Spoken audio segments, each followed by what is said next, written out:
नमस्कार, स्वागत है आप सभी का। आप देख रहे हैं R9 टीवी। आपके साथ मैं हूं पंकज रौतेला। कभी नौकरशाहों की नीतियां और नियम तो कभी इन अभ्यर्थियों का खुद का अखाड़ा, अड़ंगा भी कह सकते हैं।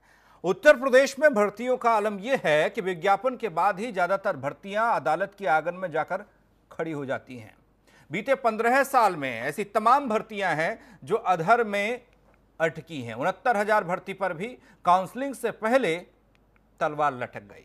कोर्ट के आंगन में क्यों खड़ी हो जाती है हर भर्ती? आओ आज इसी मुद्दे पर बात करें, चर्चा करें। चर्चा को आगे बढ़ाएंगे अमिताभ अग्निहोत्री जी, R9 टीवी के एडिटर इन चीफ। स्वागत है सर आपका। एक मजबूत पैनल भी हमारे साथ जुड़ेगा, लेकिन उससे पहले रिपोर्ट देखिए। सिंगल बेंच से स्टे की खबरें आई हैं, इसकी पुष्टि हुई है।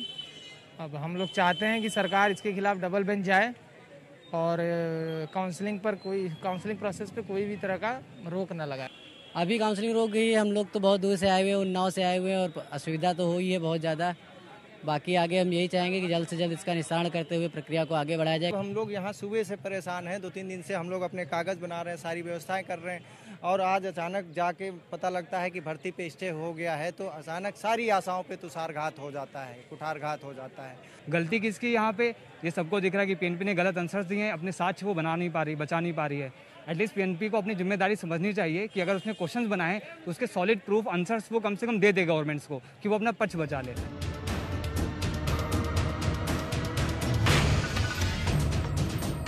ऐसा लगता है जैसे उत्तर प्रदेश के युवाओं के भाग्य में बिना विवाद के नौकरी की कोई रेखा बनाई ही नहीं विधाता ने। बीते 15 वर्षों में शायद ही ऐसी कोई भर्ती रही हो जो विज्ञापन से लेकर नियुक्ति पत्र तक बिना लटके, बिना झटके और बिना अटके पूरी हो गई हो।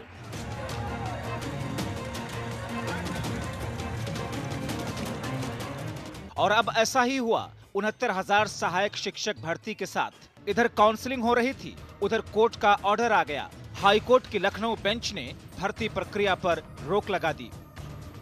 माननीय न्यायालय ने 8 मई के जिस नोटिफिकेशन के अंतर्गत हम भर्ती की प्रक्रिया पूरी कर रहे थे, काउंसलिंग आज से शुरू हो गई थी, उस पूरी प्रोसीडिंग पर रोक लगाई है। इसलिए काउंसलिंग की प्रक्रिया को रोकने के आदेश दे दिए गए हैं और ये जो निर्णय आया है, इस निर्णय के संदर्भ में हम डबल बेंच में अपील करेंगे। बीते 15 वर्षों में भर्तियों को लेकर उत्तर प्रदेश के नाम जो रिकॉर्ड बना है, उस पर इतराया तो नहीं जा सकता, क्योंकि ये वो पीड़ा है जिसमें भर्ती का विज्ञापन आते ही मामला अदालत तक पहुंच जाता है और अदालत का ये खेल नियुक्ति पत्र तक जारी रहता है। आलम यह है कि साल 2020 में भी साल 2002 से लेकर 2008 और 2010 तक की भर्तियां भंवर में पड़ी हैं। हालात ये हैं कि साल 2016 से आबकारी सिपाही, तकनीकी सहायक एवं सहायक अनुदेश, गन्ना पर्यवेक्षक, कंप्यूटर ऑपरेटर, कनिष्ठ सहायक की भर्ती भंवर में पड़ी है। ग्राम पंचायत अधिकारी, अवर अभियंता, चकबंदी लेखपाल भी 2018 से नौकरी के इंतजार में हैं। बात करें 32,022 खेल के अनुदेशकों की, तो 2016 में निकली इस भर्ती में डबल बेंच का आदेश भी नौकरी नहीं दिला पाया। 4,000 उर्दू शिक्षकों का भी यही हाल है। 12,460 भर्ती के अभ्यर्थी भी बीते 3 वर्षों से इसी तिकड़म में तड़प रहे हैं। शुल्क के नाम पर भी बीते 15 वर्षों में इन अटकी हुई भर्तियों का अरबों रुपया सरकारी खजाने में जमा है और बेरोजगार युवा अपनी बेबसी पर महज वीडियो बना रहे हैं। सहायक कोषागार लेखाकार भर्ती 5 अगस्त 2016 को आई थी, जिसकी लिखित परीक्षा 11 सितंबर 2016 को हुई और लिखित परीक्षा का परिणाम 29 अक्टूबर 2016 को आया। कि सरकार हम लोग की कोर्ट केस को प्राथमिकता दे और जल्द से जल्द निस्तारित करवाए और हम लोग को नियुक्ति पत्र प्रदान करे। बहरहाल इस 69,000 शिक्षक भर्तियों को लेकर सीएम योगी आदित्यनाथ ने भरपूर कोशिश की थी कि यूपी के माथे पर लगे कलंक को धोया जा सके, लेकिन ये भर्ती भी अब अदालत के आंगन में आकर अटक गई है। ऐसे में सवाल ये है कि आखिर जाएं तो कहां जाएं युवा बेरोजगार। Bureau report, R9 TV, Uttar Pradesh, Uttarakhand. तो एक तरफ प्रदेश में बेरोजगारों को कैसे रोजगार दिया जाए ये चुनौती के तौर पर दिखाई देता है, लेकिन दूसरी तरफ भर्ती दर भर्ती कोर्ट कचहरी के चक्कर में ही फंसी रहती हैं। सालों से ऐसा चला आ रहा है। 2016 से तो कुछ आंकड़े हमारे पास है, वो बताते हैं कि किस तरीके से भर्तियां कोर्ट के आंगन में दस्तक देती हैं और उसके बाद युवा परेशान होता है। हमारे साथ मेहमान जुड़ चुके हैं, उन सबका परिचय कराएं और चर्चा की शुरुआत करते हैं। नवीन श्रीवास्तव जी, प्रवक्ता बीजेपी, अभय सिंह अभ्यर्थी 69,000 चयनित, रिजवान अंसारी अभ्यर्थी 69,000, ये वो अभ्यर्थी हैं जिन्होंने स्टे लिया है। आगे बढ़ते हैं तो रजत शर्मा अभ्यर्थी यूपी SSSC हमारे साथ होंगे। हिमांशु राणा शिक्षक भर्ती के पक्षकार हैं। अमिताभ अग्निहोत्री इस चर्चा को आगे बढ़ाएंगे। अमिताभ जी, आप ही के जरिए इस पूरे मामले को समझने की कोशिश करेंगे कि बहुत बार आपने डिबेट की है, चर्चा की है, मांग की है, उसका असर भी हुआ है, लेकिन फिर से एक बार वही तस्वीर है, कोर्ट का स्टे। देखिए, मैं तो बहुत क्षुब्ध हूं, बहुत निराश हूं, बहुत खिन्न हूं। ऐसी व्यवस्था का कोई औचित्य नहीं, ऐसे दफ्तरों का, ऐसे अधिकारियों का कोई औचित्य नहीं प्रदेश में,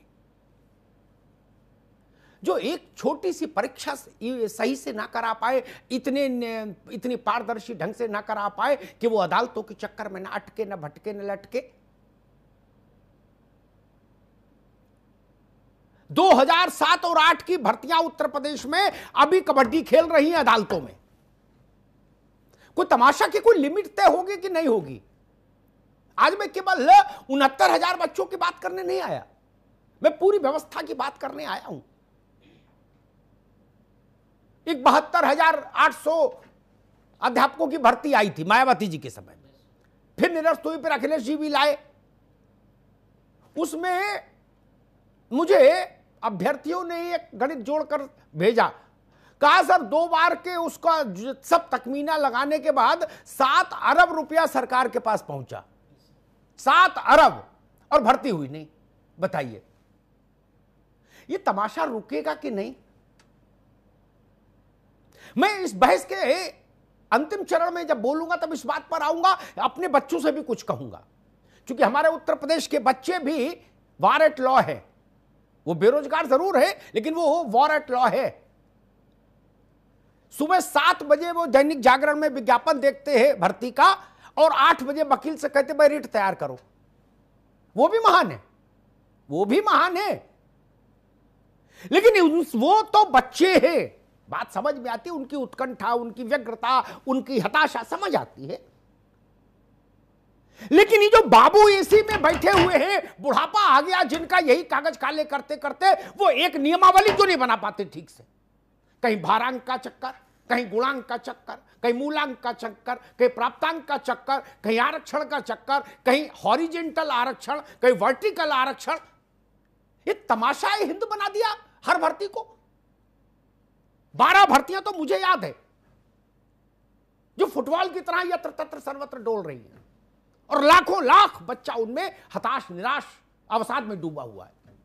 वो दिन भर मुझे संदेश भेजते हैं, दिन भर। मैं इस मामले में सौभाग्यशाली हूं कि उत्तर प्रदेश के लाखों लाख बच्चे मुझे दिन भर संपर्क करते हैं। कुछ का जवाब दे पाता हूं, कुछ का नहीं भी दे पाता हूं, लेकिन संपर्क करते हैं और ऐसी ऐसी व्यथा कथा बताते हैं कि कई बार तो मन इतना खिन्न हो जाता है जिसकी कोई सीमा नहीं। वो खिन्नता पत्रकारी लक्ष्मण रेखा से आगे चली जाती है। मुझे लगता है कि अगर यह परिस्थिति होती कि मुझे दंड देने का अधिकार होता, तो ये जो 12 भर्तियां अटकी भटकी लटकी हैं 2016 से लेके आज तक की, इन सब की नियमावली बनाने वाले अफसर डासना जेल में होते, एक कंबल और एक थाली और एक लोटे के साथ। लिख लीजिए मेरी बात। कितने भी प्रभावशाली होते, किसी के मामा होते, किसी के चाचा होते, किसी के सालू होते, इससे कोई फर्क नहीं, वो जेल में होते। जिस भी अफसर की बनाई हुई नियमावली अदालत में गिर जाती, मेरा निर्णय होता कि इसको जेल भेजो। आपका और काम क्या? मनरेगा में काम करेंगे क्या आप? अगर सच्ची में तो आपका काम ही ये है कि ऐसी नियमावली बनाइए पारदर्शी, जिसमें गुणांक, मूलांक, प्राप्तांक, सारे अदालतों के अब तक के निर्णय सबका सम्मान करते हुए त्रुटि विहीन नियमावली बनाइए। और जो नहीं बना पाते वो जेल जाते, एक। और दूसरी बात, वो प्रश्न पत्र बनाने वाले महानुभाव भी, उन पर भी मैं राष्ट्रीय सुरक्षा कानून जरूर लगाता जिनके प्रश्न पत्र अदालत में चैलेंज हो जाते। मैं कहता ये राष्ट्र के द्रोही हैं, भले वो किसी की सिफारिश से बने होते। नवीन श्रीवास्तव के सिफारिश पर कोई आदमी मान लीजिए पेपर सेटर बना होता तो भी मैं कहता इस पर एनएसए लगाओ, इसको जेल भेजो। नवीन बाबू की तरह भी सिर पटकते कि ना भैया इसे तो रहने दो ना, जेल भेजो।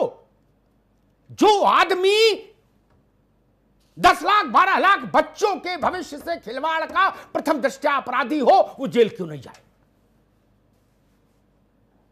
अदालत ने क्या कहा मैं उस पर टिप्पणी नहीं करता। अदालत में आपका प्रश्न पत्र गिरा कैसे? वो कमेटी किसने बनाई थी? उस कमेटी में कौन लोग थे? और अगर वो लोग बुद्धिहीन थे तो कमेटी में क्यों थे? और अगर वो लोग एस्कॉर्ट फ्री घूमते हैं तो मुझे शक पैदा होगा। व्यवस्था पर फिर सवाल उठाने आऊंगा, मैं देखूंगा कि जेल हुई या नहीं। अमर उजाला में ये समाचार छपा कि नहीं छपा कि 10 ये पेपर बनाने वाले लोग एनएसए में निरुद्ध कर दिए गए। पत्रकार खबर गलत लिख दे तो आप एनएसए लगा देंगे, और एक गलत प्रश्न पत्र बना दें और ठंडे में घूमते रहें, ये नहीं चलेगा ना, नहीं चलेगा। मैं तो एक ऐसी जनहित याचिका भी कल्पना करता हूं कि डाली जाए कि ऐसे अपराधी, ऐसे अधिकारी और प्रश्न पत्र बनाने वाले लोगों को स्थायी रूप से अदालत आदेश दे कि इन सब के लिए एक मानक तय हो जाए कि इनके विरुद्ध एनएसए ही लगाई जाएगी, किसी छोटी धारा में मुकदमा नहीं होगा, विभागीय जांच वांच नहीं चलेगी। हार्डकोर क्रिमिनल की तरह ट्रीट करिए। इससे ज्यादा एक्ट ऑफ क्रिमिनलिटी क्या होगा कि करोड़ों बच्चे आहत हो जाएं आपकी एक नादानी से, मूर्खता से। आज सिर्फ इसी पर बहस करेंगे, बाकी लंबी चौड़ी कहानी नहीं। रिजवान शायद अभी नहीं जुड़े हमारे साथ, जुड़ गए? अच्छा ठीक है, ठीक है। रिजवान सबसे पहले आपके पास आएंगे। अदालत ने जो आज आदेश दिया कि भर्ती की प्रक्रिया को स्थगित करिए हमारे अगले आदेश तक, वो आपकी याचिका पर आया, आप उसके लिए लड़ रहे थे। मुझे 3 बिंदु बताइए जिनके लिए आपको अदालत जाना पड़ा।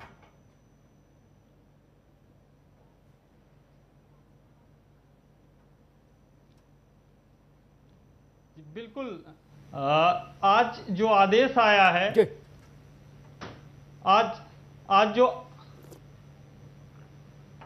जी आवाज बोलते रहो भाई, बोलते रहो फटाफट।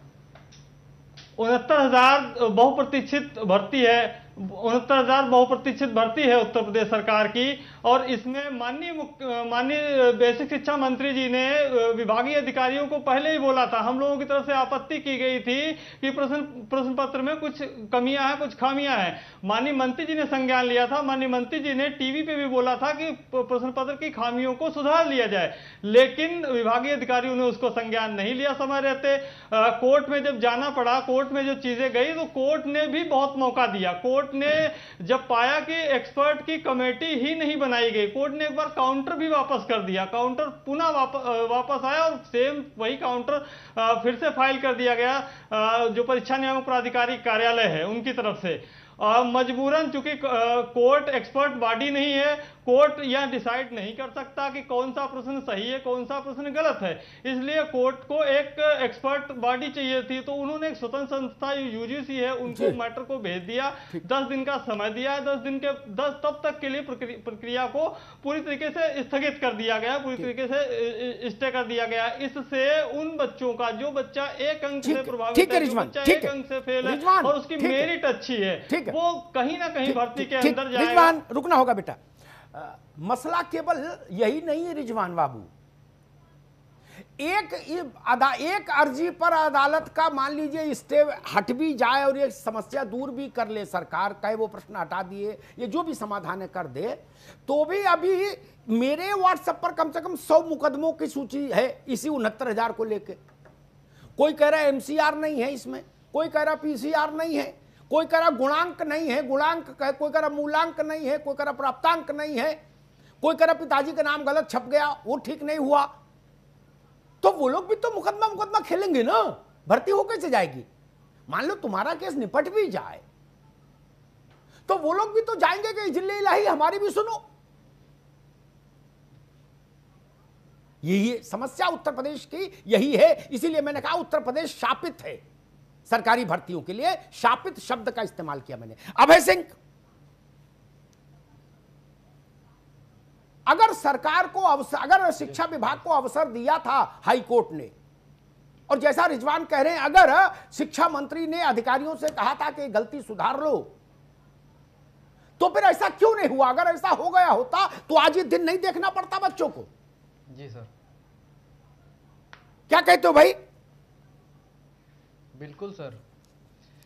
सर ये बात डबल बेंच के 29 मई के आदेश में भी बोला गया था। डबल बेंच ने बोला कि अब सरकार चाहे तो आंसर की जारी कर सकती है। तो बच्चों ने यहाँ पे आके अनुरोध किया कि आंसर की जारी कर दिया जाए। अगर उसी समय उन्होंने आंसर की जारी कर दिया होता तो अब तक उसका मामला जो फंसने वाला था उसका निस्तारण हो गया होता।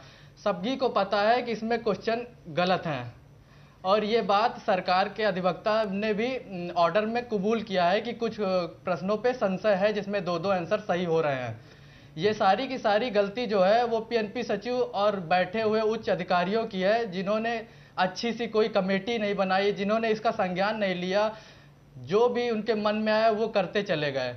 ये जानी समझी चाल है भर्ती फंसाने की। और रजत शर्मा, जी सर, आपका ठीक है, आपकी बात आ गई। अब है रजत शर्मा, आपका मामला अलग है इससे, लेकिन जो आपका मामला है वो भी बड़ा विचित्र है। जी यूपी SSSC, ये भी शापित संस्था है। यस सर, इसको भी लगता है गंधर्व किन्नर देव बिल्कुल असुरों का श्राप है, शापित है। 9 दिन चली 2.5 कोस। मैंने इसके लिए भी बड़ा संघर्ष किया था, इसके लिए एक अध्यक्ष ढूंढ के लाए थे। जी सर, उनको ठेल ठाल के बैठाया तो वो चले गए 2014 क्या भाई रजत जी? जी सर, पालीवाल साहब सर, तो उनको ठेल ठाल के बैठलवाया तो वो तो चले गए आधे रास्ते से। जी सर, जी सर। अब क्या हो रहा है इसमें यूपी SSSC में? कहीं बत्ती अत्ती जलती दिख रही है या अभी बंद है? सर थोड़ा समय लूंगा। बोलो भाई।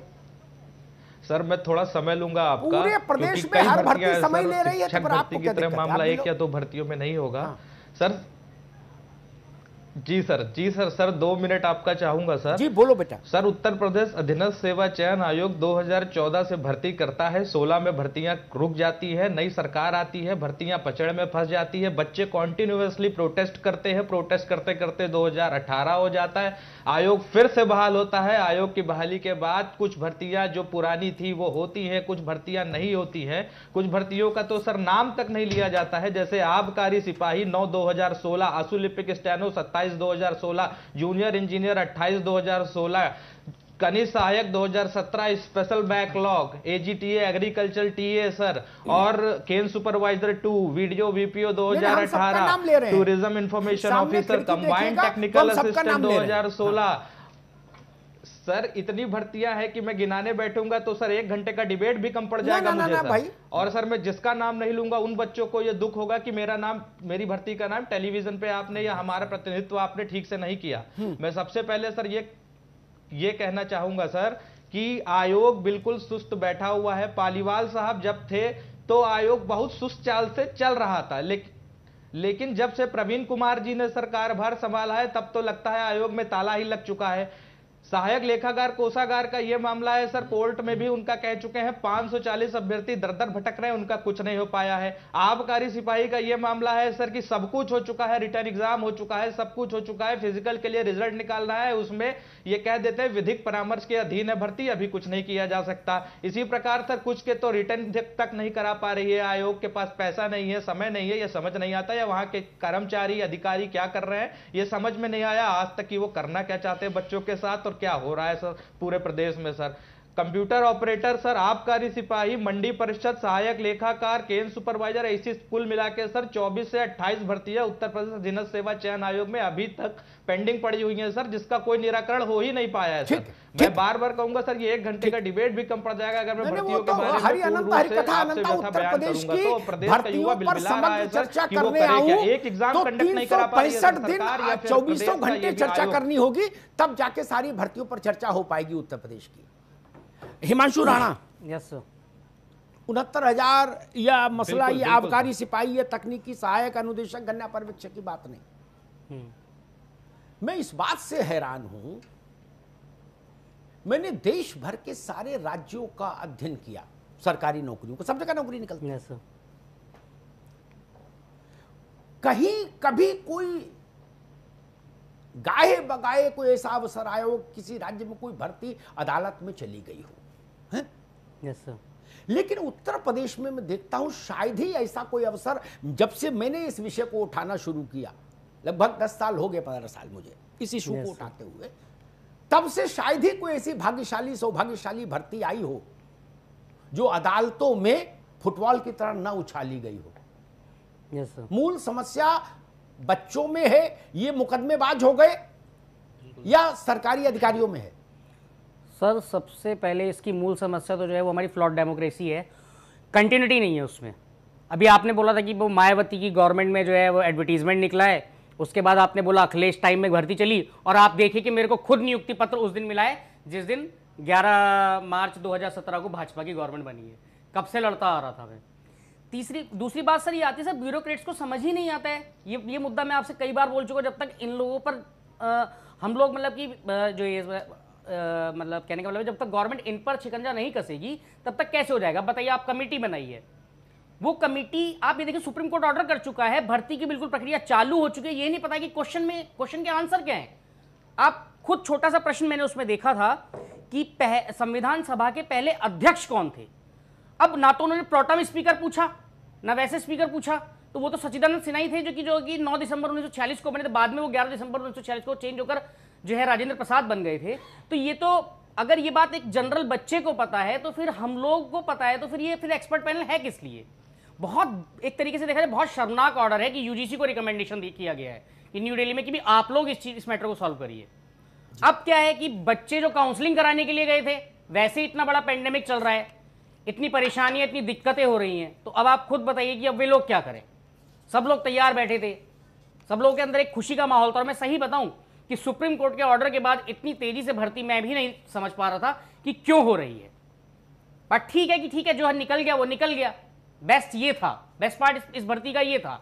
बट अब क्या है, अब तो इसमें बहुत मामले हैं, बहुत पेचीदा मामले हैं सर जी। ठीक है, नवीन श्रीवास्तव, आपने हमको सुना, सारे नौजवानों को सुना। बिना लीपापोती के 2-3 बातें हैं बड़ी महत्वपूर्ण। ऐसा ऊट पटांग उलूल जुलूल प्रश्न पत्र बनाने वाले कमेटी के मेंबर्स पर एनएसए कब लगेगा, एक प्रश्न ये। एक भी भर्ती ठीक से न कराने वाले लोगों की तनख्वाह कब रुकेगी। और मुझे लगता है यही सवाल बचा है केवल उत्तर प्रदेश में। बाकी सब सवालों पर हम लोग 10 साल से चर्चा करते आ रहे हैं, कई चर्चाओं में आप भी साथ रहे। अब पानी सिर से ऊपर हो गया, तो अब यही सवाल मुझे लगता है प्रदेश पूछ रहा है कि भाई ऐसा कब होगा। भर्ती तो जो होनी है हो गई नहीं हो गई, अलग विषय है, लेकिन जिन्होंने ऐसा ऊट पटांग, कितनी शर्म, ठीक कहा हिमांशु, इससे ज्यादा शर्मनाक बात हो सकती है कि हमारे सूबे में ऐसे 5 लोग नहीं मिले जो सही सवाल बना दें। यूजीसी के लोग तय करेंगे और वो 5 लोग ऐसे घूम रहे होंगे कुर्ते में कलफ लगा के।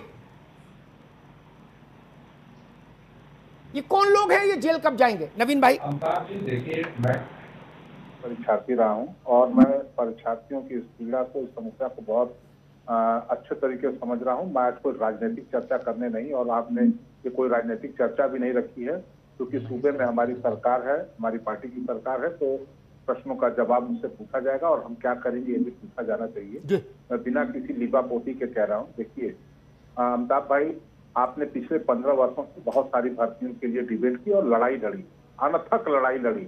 आपके जो इन परीक्षार्थियों के लिए प्रयास है वो किसी भगीरथ से कम नहीं है। उसके लिए आपको कई बच्चों की शुभकामना और शाबाशी भी मिले होगी, तो सरकारों की आंख के आप कांटा भी बने होंगे।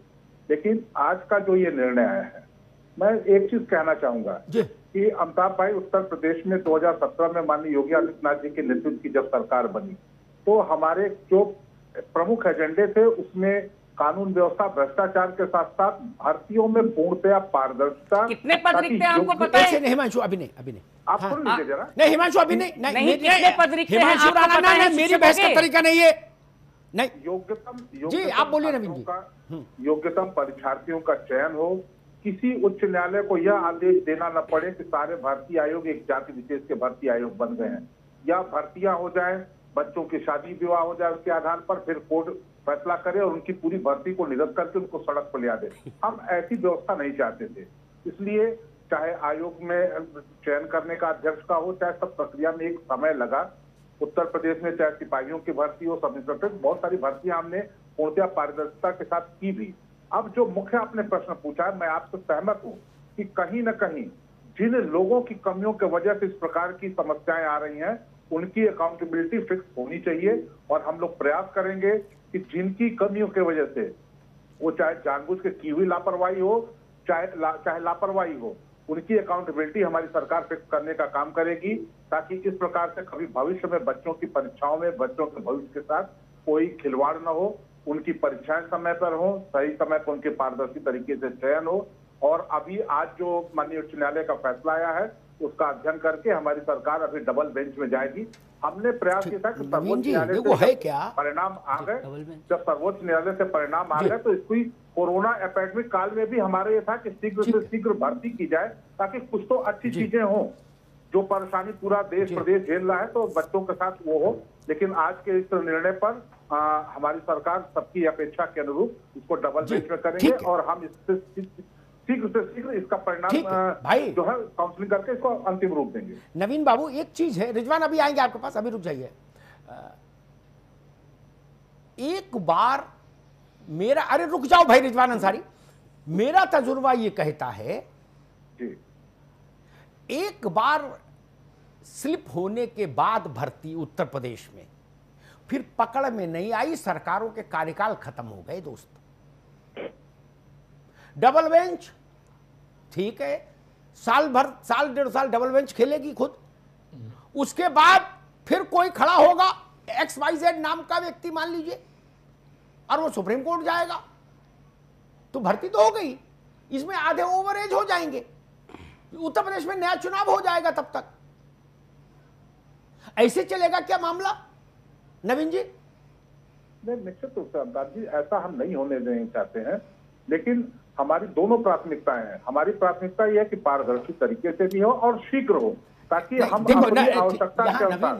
नवीन बाबू, यहाँ मसला पारदर्शिता का है ही नहीं, और पारदर्शिता, एक मिनट भाई, और पारदर्शिता के नाम पर अनंत काल तक भर्तियां भी नहीं रोकी जानी चाहिए, यह भी रास्ता ठीक नहीं। बच्चों के धैर्य का इम्तिहान लेना ठीक नहीं। यहां जो मसला है, मैं कह रहा हूं उत्तर प्रदेश में, हिमांशु आपको मना किया ना, उत्तर प्रदेश में हम 5 लोग ऐसे क्यों नहीं ढूंढ पाए? एक मिनट नवीन जी, उत्तर प्रदेश में हमारी सरकार 5 लोग ऐसे क्यों नहीं ढूंढ पाई रिटायर्ड, जो हिंदी में ठीक ठाक पर्चा बना लेते? मूल सवाल यह है। और जिन्होंने ऐसा पर्चा बनाया जो हाई कोर्ट में लहूलुहान हो गया, उनके विरुद्ध जेल के आदेश कब? ये तो सवाल उठेगा ना। निश्चित रूप से अमिताभ जी, मैं अगर आप समय दें तो मैं अपनी बात को कंक्लूड कर लूं। मैंने दो चीजें कही कि हमारी दो प्राथमिकताएं हैं, पारदर्शी तरीके से योग्य प्रतियोगियों का चयन, साथ ही शीघ्र चयन, ताकि सरकार को अपनी आवश्यकता अनुसार जो विभिन्न पद रिक्त है जिससे सरकारी कामकाज प्रभावित हो रहा है। आप देखिए उत्तर प्रदेश में जब हमारी सरकार बनी तो 1 लाख से अधिक सिपाहियों की हमारे पास कमी थी जो कानून व्यवस्था के लिए बहुत जरूरी थी। हमने लगभग 1,90,000 के आसपास सिपाहियों की भर्ती की। 10,000 से अधिक सब इंस्पेक्टर की कमी थी, हमने 7,000 वो की। डॉक्टर्स की कमी थी, हमने वो की। तो इसी प्रकार से विभिन्न क्षेत्रों में जो पद रिक्त है, जो सरकार के कामकाज के लिए प्रतिदिन के काम के जरूरी है, वो भी हमारी प्राथमिकता है। मैं रिजवान के पास चलूं, ठीक है, ठीक है, प्राथमिकता होनी चाहिए, सरकार इसीलिए होती है, इसीलिए सरकार चुनी जाती है। अमिताभ जी हम प्रयास करेंगे, ठीक है नवीन जी, मैं रिजवान अंसारी के पास चलूंगा। रिजवान अंसारी, आप भी पुराने, ऐसा मैं समझता हूं, पुराने याचिकाकर्ता रहे होंगे, याचिका के खेल को समझ। अरे बात तो सुनो भाई, ऐसे ही हड़बड़ाहट में सीधे ट्रेन पकड़ के इलाहाबाद पहुंच जाते हो तुम लोग। पुराने याचिकाकर्ता रहे होंगे तो आप लोग भी सब जानते ही हो खेल कांटा। मुझे ये जरा इंडिकेशन दीजिए रिजवान अंसारी कि डबल बेंच, सिंगल बेंच, भारांक, गुणांक, मूलांक सब करते करते सुप्रीम कोर्ट में भी जाएगा फिर मामला। ये प्रक्रिया निपटती दिख रही है साल 6 महीने में कि नहीं? 69,000 वाली आपकी गट फीलिंग क्या कहती है ये बताइए, क्योंकि आप अगर याचिका कर सकते हैं तो दूसरे भी कर सकते हैं। वो एमआरसी वाले कह रहे हम भी टाइप करा लिए हैं, दूसरे लोग कह रहे हम भी करा लिए हैं, जनरल आरक्षण वाले कह रहे हमने भी भाई साहब टाइप करा लिए, वकील को एडवांस दे दिया है, इनकी निपटे फिर हम ठोके। रिजवान, कई लोग कह चुके मुझसे कि सर हमने भी करा ली है, इनकी रिजवान की निपटे फिर हम भी ठोकेंगे। ये मामला जी, ये मामला मैं बताना चाहता हूं, बीजेपी प्रवक्ता महोदय को भी बताना चाहता हूं कि इस भर्ती का ये अकेला छेद नहीं है, और टीवी चैनल को और आपको ये दिख गया क्योंकि कोर्ट ने स्टे किया। मैं इसमें और बड़ी चीज बताना चाहता हूं कि सर्वोच्च न्यायालय के हिमांशु बीच में नहीं बोलो, मेरी बहस का तरीका जानते हैं, मैं बहस हटा दूंगा। नहीं रिजवान, मेरे सवाल का जवाब दीजिए। आप कुछ याचिकाएं आपने और भी तैयार कर रखी है क्या इसी भर्ती में, जिनको अनबॉक्स नहीं किया अभी झोले में रखा है कि भाई वक्त आएगा तो वो भी लगा देंगे? सर जो चल रहा वो मैं बात कर रहा हूं। कोई याचिका हमने तैयार नहीं कर रखी है। कोई याचिका, ठीक है, कोई याचिका तैयार नहीं कर रखी है। 21 मई को माननीय सर्वोच्च न्यायालय ने इंटरिम ऑर्डर दिया। अब आप देखिए, इंटरिम ऑर्डर का कंप्लायंस सरकार नहीं कर रही है। उसमें सीधे सीधे बताया गया कि आप बची हुई सीटों पे भर्ती करेंगे, सरकार रिमेनिंग सीट पे भर्ती करेगी, कंप्लायंस नहीं हो रहा। कल पूरे उत्तर प्रदेश के सभी जनपदों से माननीय मुख्यमंत्री जी को ज्ञापन सौंपा गया, राज्यपाल महोदय को ज्ञापन सौंपा गया, उस पर संज्ञान नहीं लिया जा रहा। एक तरीके से अवमानना की जा रही माननीय सर्वोच्च न्यायालय की। और इस समय कोरोना काल चल रहा, कोविड-19 चल रहा, पूरे भारत में त्राही मची, पूरी दुनिया में त्राही मची। ऐसा कौन सा छेद है जिसको छुपाने के लिए इस कोरोना काल में पर्दा डाल के भर्ती संपन्न करने की कोशिश की जा रही थी? ऐसी कौन सी ऐसी आफत आ गई थी? विद्यालय बंद है।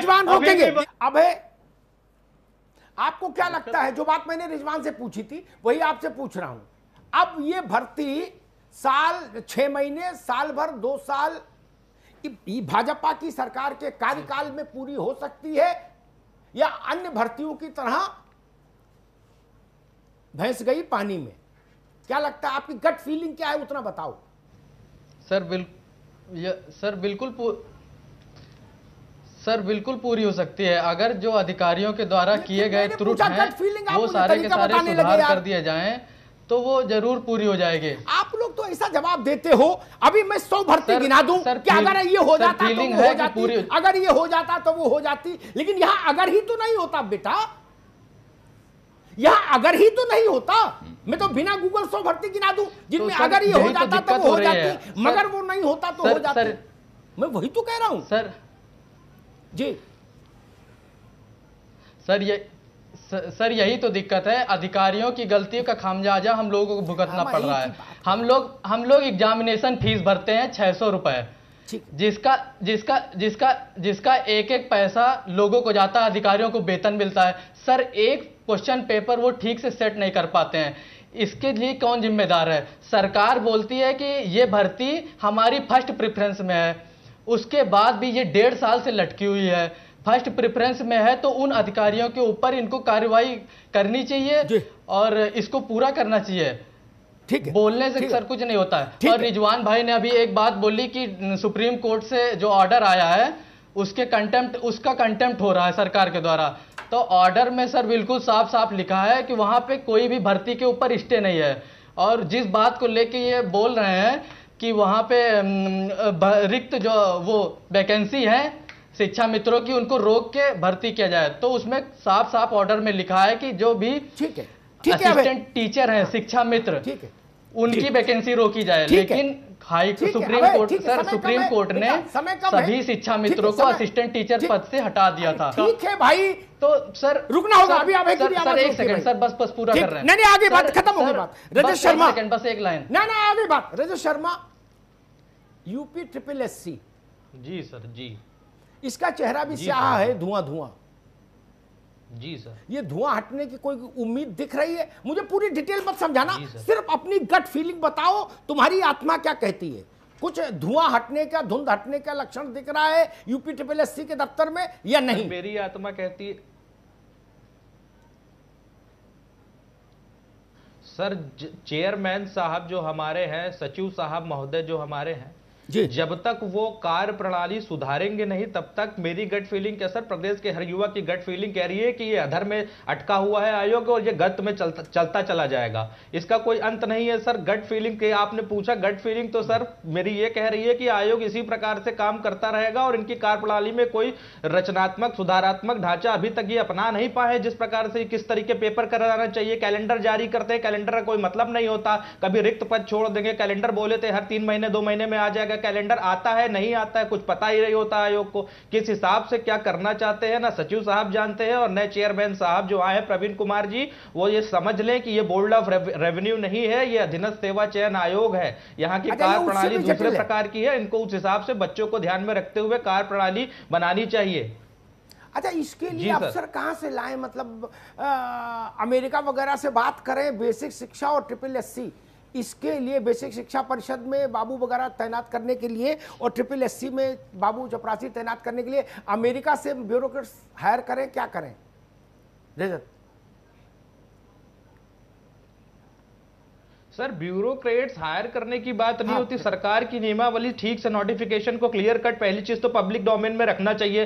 The notification should be loud and clear and speakable. जब वो पढ़ने में आएगा, समझ में आएगा तो बच्चा उस हिसाब से तैयारी करके उसे अप्लाई करेगा। बाद में 10 कमियां निकाली जाती है, नियमावली में गलती थी, इस प्रकार की गलती थी, उस प्रकार की गलती थी, ऐसा कर करके सर 27 भर्तियां हैं टोटल, और टोटल लगभग नहीं तो 50,000 के करीब पद है और जिसमें 10,000 युवा दर दर भटक रहा है सर। कौन जिम्मेदारी लेगा इसकी? ये पालीवाल, ये जो हमारे चेयरमैन साहब हैं ये लेंगे या सचिव साहब लेंगे? देश में बहुत बड़ा है कि जितनी कमियां हैं उनकी जिम्मेदारी कौन लेगा? यही सवाल तो आजादी के 75 साल हो गए, अभी तक हम पूछ रहे हैं, हमें कोई जवाब नहीं मिला। रजत बाबू, तो हिमांशु राणा, भारांक गुणांक जवाहरलाल नेहरू के समय का ड्यू मत समझाइएगा, बहुत जितना सवाल उतना उत्तर दीजिएगा। मेरा सवाल, क्योंकि आप लोग भी मतलब नानी पालकी वाला और जेठ भलानी से कम थोड़ी ना हो, स्कूल की किताब भले ना पढ़ी हो लेकिन कानून सब पर डाला। बोले राजीव गांधी के समय में एक कानून आया था, उसकी उपधारा 56 का C खंड ये कहता है। अब बताइए, आदमी पागल हो जाए। आपको क्या लगता है ये 69,000 की जो भर्ती है, चूंकि आप ऐसी एक लड़ाई लड़ चुके हैं, 69,000 की भर्ती आज जिस मोड़ पर आकर खड़ी हुई, माननीय उच्च न्यायालय के आदेश के जरिए डबल बेंच, ट्रिपल बेंच, खंडपीठ, संविधान पीठ, सुप्रीम कोर्ट, हाई कोर्ट, ये सब दुनिया का सब काम निपटाते निपटाते, क्योंकि ये संकेत तो आ ही रहे हैं कि इब्तिदाए इश्क है, रोता है क्या, आगे आगे देखिए होता है क्या। ये तो मैं सुबह से देख रहा हूं, बहुत सारे लोग कह रहे कि सर अगर ये निपट भी गया प्रश्न पत्र वाला तो हमारे पास दूसरे रास्ते हैं क्या। तो सारे रास्तों को निपटाते निपटाते साल, 2 साल, 3 साल, 4 साल, 5 साल, 10 साल कितना लगता है? सर ये भर्ती गट फीलिंग क्या, ज्ञान नहीं, गट फीलिंग क्या, उतनी बात बताओ। हाँ सर, लंबी ही जाएगी।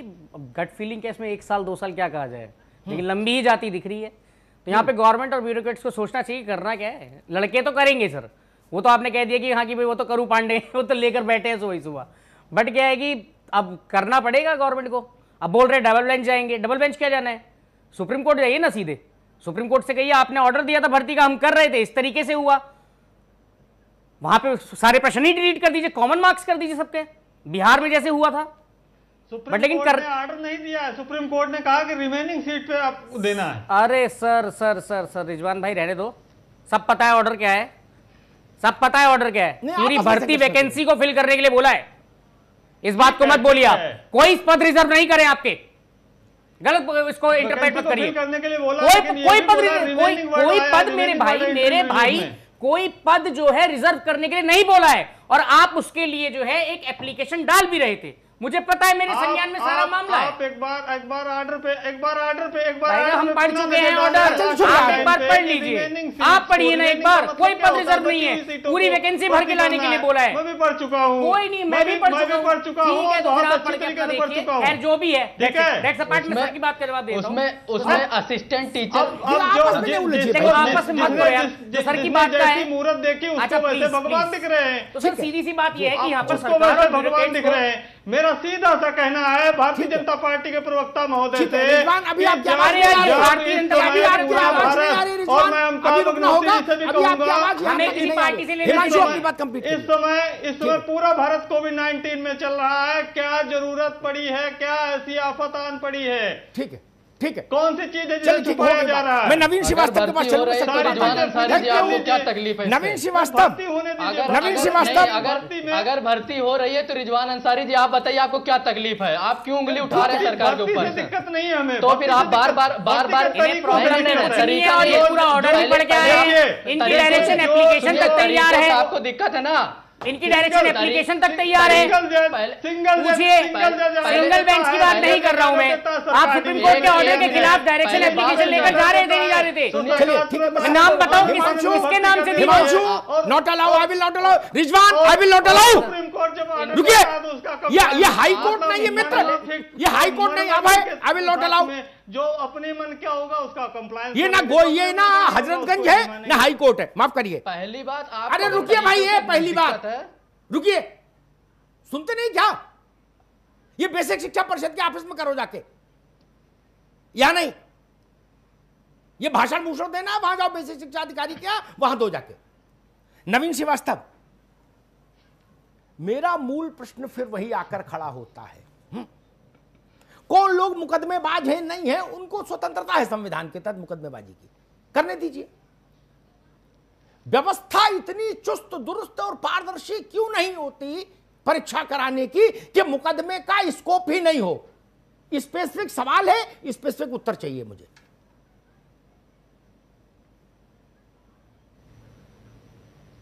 का स्कोप नहीं छूटना चाहिए किसी प्रकार की लापरवाही से या कमी से, जिससे कि इन लोगों को न्यायालय में जाके और इन परीक्षाओं को स्थगित कराने का मौका मिले।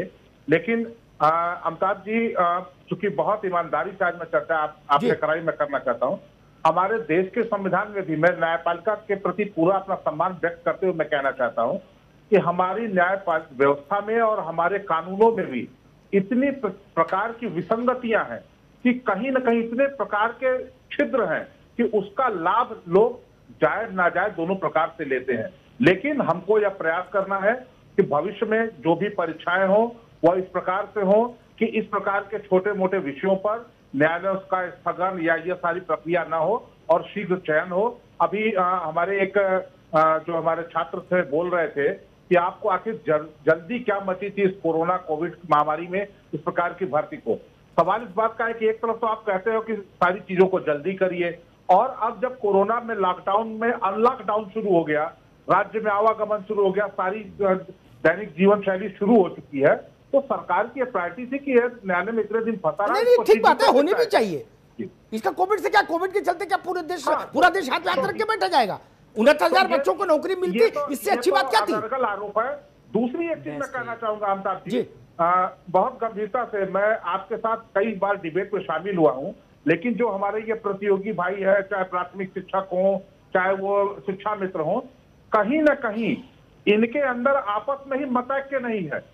ये आपस में, चाहे वजह कौन है ये मैं चैनल पर नहीं कहना चाहता हूं, लेकिन इनके बहुत सारे ठेकेदार और जो नेता बन चुके हैं, नहीं, जिसने लेटर हेड छपा लिया ठीक ढंग से प्रस्तुत नहीं कर पाते हैं। आप समझ लीजिए फिर वो किसी की पकड़ में नहीं आता। जिसने लेटर हेड छपा लिया और मोहर रख ली जेब में, तो फिर वो ज्ञापन ही लिखता है और किसी की नहीं सुनता भाई जी। ये भी एक बहुत बड़ा विषय है। आप आपस में एकता बनाइए, क्योंकि आपका उद्देश्य एक है, सबका उद्देश्य एक है कि योग्य लोगों का चयन हो, पूर्णतः पारदर्शिता से हो, न जात के आधार पे हो, न धर्म के आधार पे हो, न पैसे के आधार पे हो। ये हमारी आपकी सबकी प्राथमिकता है। तो फिर इसलिए मतैक्य होना चाहिए, कहीं मत भिन्नता नहीं होनी चाहिए। लेकिन कहीं ना कहीं कुछ ऐसी चीजें हैं जो हिडन है और वह आपकी लड़ाई को प्रभावित कर रही है। चलिए, संपादकीय टिप्पणी के लिए हम अमिताभ जी के पास जा रहे हैं। अमिताभ जी, एक लंबी लड़ाई के बाद आपने बहुत ज़्यादा डिबेट्स की हैं, बच्चों को सुना है, सरकारें भी अलग अलग देखी हैं, लेकिन है कहाँ पर खामी, कहाँ पर दिखती है? देखिए, मैंने केवल डिबेट नहीं की, केवल बच्चों से बात नहीं की, मैंने सरकारों से डिबेट और टीवी के स्क्रीन से बाहर जाके भी बात की है जी। चाहे मायावती जी की सरकार रही हो, चाहे अखिलेश जी की रही हो, चाहे योगी जी की हो। अधिकारियों से भी बात की, संबंधित मंत्रियों से भी बात की, मुख्यमंत्रियों से भी कहा जो मुझे लगा कहना चाहिए, टीवी के अपार्ट जाकर, बाहर जाकर। मैं बहुत भरे मन से कहूंगा, भर्ती को लटकाने वाले जितने भी प्रयास होते हैं, मुझे वो सारे प्रयास खिन्न करते हैं। वो बाबू करे तो, वो प्रश्न बनाने वाला करे तो, वो छात्र करे तो। हो सकता कई छात्र इस बात से सहमत नहीं होंगे, वो नाराजगी भी जताएंगे मुझसे, उनका हक है, बच्चे हैं मेरे, लेकिन मैं उनसे भी संतुष्ट नहीं होता ना। 69,000 का जब मसला आया तो मैंने उत्तर प्रदेश के विशेष शिक्षा मंत्री से मेरी बात हुई, तो मैंने कहा कि अर्जुन की तरह लक्ष्य पर निगाह रहनी चाहिए और हम दुनिया के सामने एक नजीर रखें। मैंने सतीश जी से कहा था, आज पहली बार उसका रहस्योद्घाटन कर रहा हूं टीवी पर। हम दुनिया के सामने एक नजीर रखें कि कोरोना के संकट काल में जब विश्व भर में नौकरियां जा रही थी, तो उत्तर प्रदेश ने 69,000 बच्चों को नौकरी की चिट्ठी दी। ये मेरी चाहत थी और यही चाहत सतीश द्विवेदी जी की भी थी और मुख्यमंत्री जी की भी थी। दोनों की व्यक्तिगत बात पर मैं बता रहा हूं आपको कि ऐसा हो जाए तो इससे सुंदर कुछ नहीं, और सच में इससे सुंदर कुछ नहीं होता। एक बड़ी नजीर बनती पूरे देश के लिए, पूरे विश्व के लिए। 69,000 की संख्या छोटी नहीं होती। हमारे 69,000 बच्चे अगर नौकरी पा जाते इस कोरोना काल में, विपरीत परिस्थितियों में कैसे अच्छा किया जा सकता है, सकारात्मक किया जा सकता है, उसकी एक मिसाल बनता ये भर्ती अभियान। उसमें पलीता लग गया, पलीता लग गया। मंत्री उत्साहित थे, मुख्यमंत्री जी उत्साहित थे, रिजवान बाबू हंस रहे, वो कह रहे चलो भाई पलीता, मैंने कहा पलीता लग गया, तो वो उस पर मुस्कुराए। उनकी मुस्कुराहट का भी स्वागत, अभय के मायूस चेहरे का भी मुझे उतना ही ख्याल है जितना मुझे रिजवान की मुस्कुराहट का ख्याल है। मेरे साथ मुश्किल ये है, मैं किसी एक खेमे के में बट के नहीं रह सकता। रिजवान के अपने हित हो सकते हैं, अभय के अपने, रजत के अपने, हिमांशु के अपने। आपकी लड़ाई अपनी नौकरी तक सीमित है। मुझे नौकरी नहीं करनी विशेष शिक्षा परिषद में, न आबकारी सिपाही की, मुझे तो करनी नहीं। मैं सिर्फ इसलिए लड़ रहा हूं कि जिस प्रदेश में मैं जन्मा हूं उस प्रदेश के नौजवान के हाथ में काम आए, ईमानदारी से आए, पारदर्शिता से आए, न्यायपूर्ण ढंग से आए। बाकी मेरा क्या स्वार्थ है? भर्ती हो नहीं हो, लट्ठम लट्ठा करो, लेकिन मुझे पीड़ा होती है, उतनी ही पीड़ा होती है जिसे मेरा बच्चा, मेरा बेटा अभ्यर्थी हो। और जो बात नवीन ने कही वो ठीक बात कही है। मैं बच्चों से उसी अधिकार से कहूंगा जिस अधिकार से आप लोग हमको मैसेज करते हो, अमिताभ सर प्लीज आप आवाज उठाओ, उसी अधिकार से कह रहा हूं थोड़ा मुकदमेबाजी का लोभ छोड़ो। और आपस में नकारात्मकता बहुत है, यही राय मेरी है, और पता नहीं कहना चाहिए कि नहीं कहना चाहिए, यही राय शीर्ष पर है आप लोगों के बारे में कि आप लोगों के अंदर निगेटिविटी बहुत ज्यादा है एक दूसरे के लिए।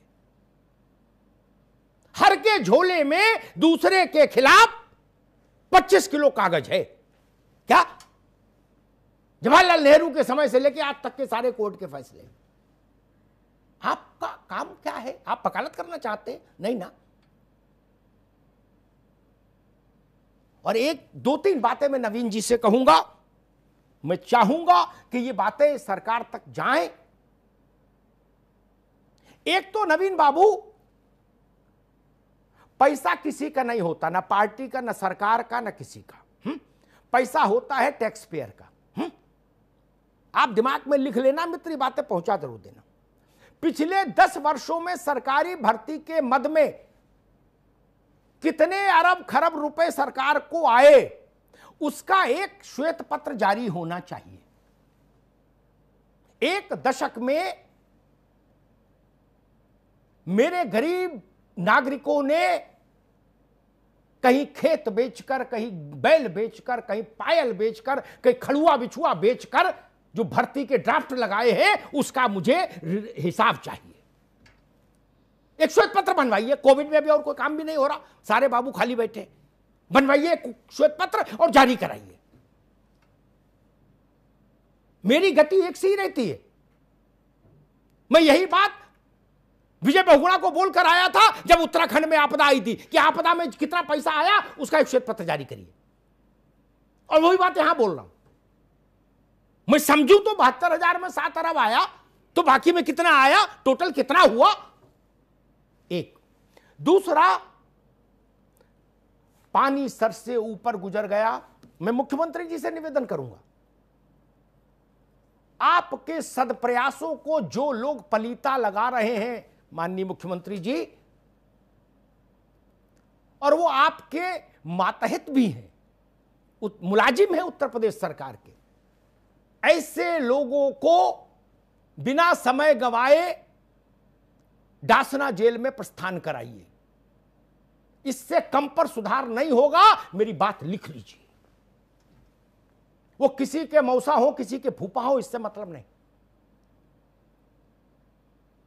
जेल भेजिए।